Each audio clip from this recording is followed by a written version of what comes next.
नमस्कार दोस्तों, मैं हूं संजय कथुरिया, प्रोफेसर बड़ा बिजनेस प्राइवेट लिमिटेड। और आज जिस कोर्स के बारे में आपको बताने वाला हूं वो एक पाथ ब्रेकिंग कोर्स है। उसका नाम है फंड रेजिंग। जी हां, देखिए, कोई भी जब स्टार्टअप चालू होता है या कोई भी मिड साइज कंपनी भी हो जाती है, उसके लिए फंड रेजिंग बहुत इंपॉर्टेंट होती है। तो फंड रेजिंग जो होती है वो दो तरीके से हो सकती है। पहला, आप उधार ले सकते हैं। दूसरा, आप जो है कंपनी के शेयर्स बेच के शेयर्स के अगेंस्ट पैसे ले सकते हैं। तो आप कौन से तरीके से जाना चाहेंगे, ये आपको ध्यान रखना है। तो इस कोर्स में हमने बताया कि अगर आप शेयर्स बेच के पैसा रेज करना चाहते हैं तो किन किन चीजों का आपको ध्यान रखना है। उसके लिए आपको इन्वेस्टर्स के सामने पिच करना पड़ेगा। देखिए, उधारी में क्या होता है, उधारी तो बड़ी सिंपल है। आप गए, आपने प्रोजेक्शन दी, आपके पास कोई जमीन है, उस जमीन के वैल्यू के अगेंस्ट आपको लोन मिल जाएगा और आप धीरे धीरे उस लोन को चुका देंगे। पर जो निवेशक होता है, जो आपकी कंपनी में इक्विटी लेता है, वो आपके साथ पार्टिसिपेट करता है, आपके दुख सुख का साथी होता है।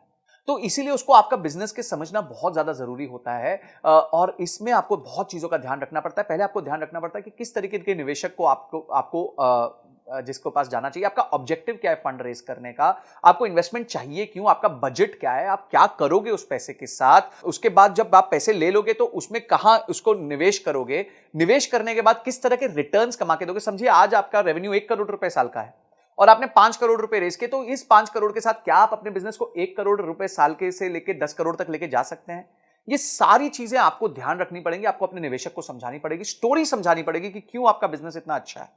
क्या क्या स्टेप्स होते हैं फंड रेजिंग में, बूट स्ट्रैपिंग क्या होती है, बिना फंड रेजिंग के कैसे बिजनेस चल सकता है, इन्वेस्टर्स को जब आप पिच करते हैं तो कैसे करते हैं, कैसे उसके फ्रेमवर्क्स भी दिए हमने, पिच स्टैंडर्ड पिच डेक्स भी दी हुई है कि कैसे पिच डेक बनानी चाहिए।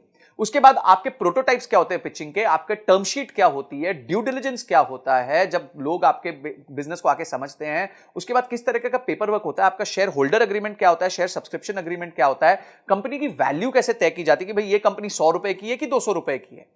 उसके बाद आप एंजल इन्वेस्टमेंट कैसे ला सकते हैं, वेंचर कैपिटलिस्ट को कैसे ला सकते हैं। और उसके साथ साथ हमने ये देखा है कि कुछ अच्छे एंटरप्रेन्योर्स से मिलके हमने ये पता किया कि उन्होंने फंड रेज कैसे किया था, उनकी जर्नी कैसी रही है, उनके लिए कभी क्या प्रॉब्लम्स आई और उस प्रॉब्लम्स को उन्होंने कैसे सॉल्व किया। और अंत में जाके बॉम्बे स्टॉक एक्सचेंज में घंटी बजानी है, आईपीओ लेके आना है। तो किस तरीके से आप अपने बिजनेस को बिल्ड कर सकते हैं, कि इन्वेस्टमेंट बैंकर कौन होता है, उसका रोल क्या होता है आपके बिजनेस में, और किस तरीके से आपको फंड लाके देता है।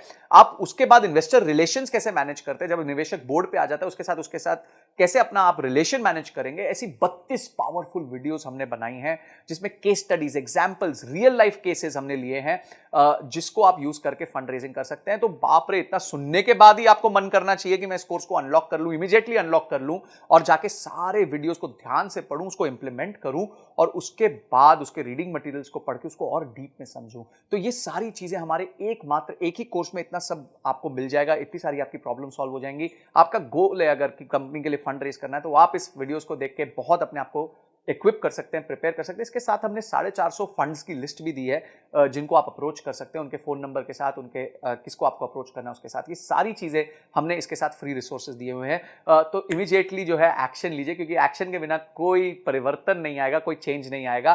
तो आपने इस वीडियो को देखा, आपने इस कोर्स को अनलॉक किया और आपने ये तय किया कि इस कोर्स को देखने के बाद मैं फंड रेज में और ताकतवर हो जाऊंगा। इन सब के लिए आपका बहुत बहुत धन्यवाद।